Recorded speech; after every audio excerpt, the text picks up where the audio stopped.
The zombie apocalypse did happen. You just didn't notice. You thought the zombie apocalypse would come with sirens, screams echoing through the streets, blood-stained sidewalks, newscasters trembling behind bulletproof glass. But that's not how it happened. That was the distraction.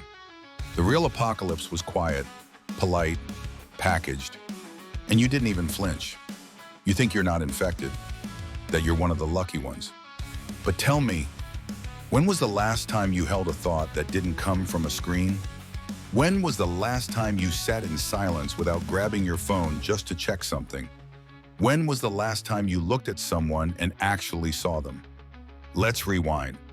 The first zombies weren't born in labs or bitten in alleys. They were programmed in classrooms, trained to obey bells, memorize facts, and regurgitate them on command. Taught that good behavior was sitting still, shutting up, and never asking why. You thought school was for learning. It was for conditioning. By the time you graduated, you were already limping through life with your brain on standby. And then, it got worse. Because now you're plugged in, not to a hive mind, to a scroll mind. We used to fear viruses that eat flesh. Now we should fear algorithms that eat willpower. They don't want your body. They want your attention, your focus, your soul. Every time you open an app, someone profits from your disconnection. They've engineered your craving for the next swipe, the next like, the next dopamine drip. You're not surfing the internet.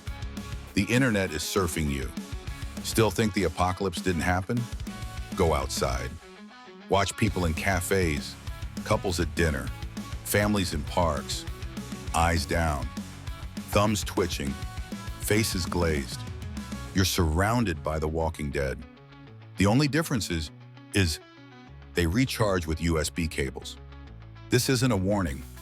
It's a eulogy. Because we didn't fight back. We welcomed it. We invited it in. We said, sure, track my every move, listen to my conversations, serve me ads based on my heartbreaks. Just give me that sweet, sweet distraction so I don't have to feel anything real. The old zombies had one goal: brains. These ones, they want comfort, convenience, consensus. They don't eat your brain, they rent it. They tell you what's acceptable to think, what's problematic, what's trending, what's safe. And if you question it, if you start remembering you're actually alive, they'll cancel you faster than a glitchy app update. But let's not just blame the system. Let's talk about you. Yes, you. How many times have you said, I don't have time, while binge watching shows that insult your intelligence? How many times have you bought things you didn't need to impress people you don't like, because the feed told you it would make you whole? How many hours have you lost to mindless scrolling, only to look up and feel more anxious, more numb, more hollow? And yet, you keep going back, because it's easier than waking up, easier than facing what's been done to you, easier than admitting the world you thought you were building was a cage. But here's the twisted part. You weren't just turned into a zombie. You were made to love it, to laugh about it, to wear the uniform, leggings, anxiety, overpriced coffee, and call it relatable. To mock the few who still feel deeply, think independently, and walk away from the crowd. You call them crazy, conspiracy theorists, weirdos. You say things like, just let people enjoy things. But what if the things are the trap? What if your entertainment is your leash?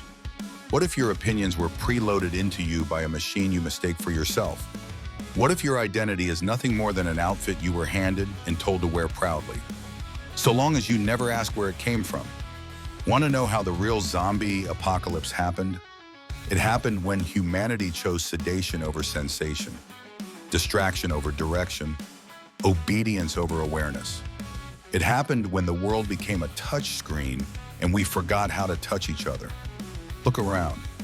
You live in a society that rewards you for being numb, that punishes passion unless it's profitable, that sterilizes your rage, filters your grief, and offers you a shiny sticker in exchange for your silence.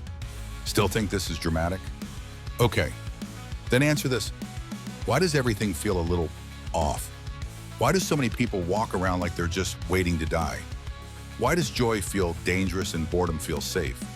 Why does truth sound like treason now? Why does everyone sound the same, like they're reading from the same invisible script? Because they are. Because they've been infected. Not by a virus, by a worldview. One that says, don't think too much, don't feel too deeply, don't stray too far, don't ask too loudly, don't rebel, just consume. And most people do, because they're already gone. But you're here, still watching, still reading, still breathing. Maybe you're not fully lost. Maybe something in you is still alive, still hungry, not for brains, but for truth, for clarity, for meaning. So let me ask you, are you willing to delete the apps that drain you? Are you willing to sit in the silence and feel your own discomfort without numbing it? Are you willing to stop performing and start paying attention? Are you willing to be the weirdo who walks away from the herd and remembers who they are? Because that's the cure. Not silver bullets, not bunkers, not prepping, but presence. Actual presence. Awake, alive, engaged, not distracted, not obedient, not bought. If you're still here, maybe you're not one of them yet, but you will be, unless you do something radical, unless you choose to wake up every day on purpose, even when it hurts, even when it means being alone, even when it means people call you crazy. Because the real zombies aren't scary. They're seductive. They smile. They post selfies. They sell you wellness while feeding you poison. They tell you this is the best it's ever been while your soul quietly starves. But you don't have to play dead. You can break the spell. You can unplug from the noise. You can feel again, think again, fight again, create again, live again. The zombie apocalypse already happened. The question is, did it get you? Drop a comment if you're awake. Share this if you see it too. And if you don't, well, maybe you already turned.